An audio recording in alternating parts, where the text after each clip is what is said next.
థియేటర్లు బంద్ అనే ఇష్యూ ఒకటి నడిచింది. ఎగ్జిబిటర్లు, డిస్ట్రిబ్యూటర్లు, ప్రొడ్యూసర్లు ఈ ముగ్గురు కాస్త వార్ అట్మాస్ఫియర్ కనిపించింది.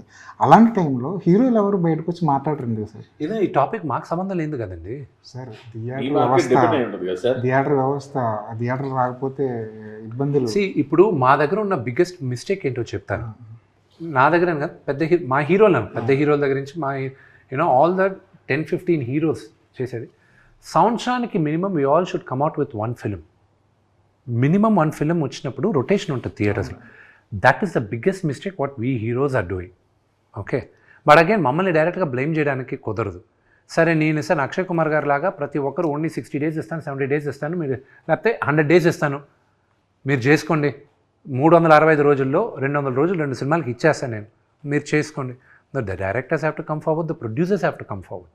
ఓకే, రెండోది theatres, exhibitors, distribution, they are 2 different things. Okay, దాన్ని ఎవరు కంట్రోల్ చేస్తున్నారు ఆ సెక్టర్ని, అది మీకు తెలిసిందే. It's an open secret to all of you. నేను ఆ నలుగురు అన్ను, ఆ థియేటర్ లిస్ట్ ఒకసారి వచ్చింది, ముగ్గురు ఉన్నారు, దే కంట్రోల్ ఇట్.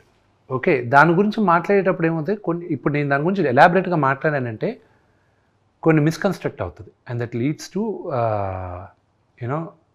మిస్కమ్యూనికేషన్. నా సినిమా రిలీజ్ అయిన తర్వాత మాట్లాడతాను, అప్పుడు దాకా I don't want any controversies. వాళ్ళందరూ హెల్ప్ కావాలి నాకు సినిమా రిలీజ్కి. కానీ ఇది hero driven industry. Yes, hero తలుచుకుంటే everything will fall in place.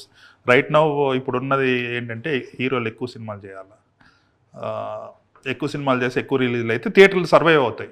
Then we have to talk about the problems of theatres. But థియేటర్స్కి ఫీడింగ్ అనేది ఫోర్మోస్ట్ థింగ్. ఇప్పుడు ద బిగ్గెస్ట్ మిస్టేక్ వీళ్ళందరిలో చేసేది ఏంటంటే, అసలు ఇండస్ట్రీ అనేది సర్వైవ్ అవుతుంది అంటే only because of the producer.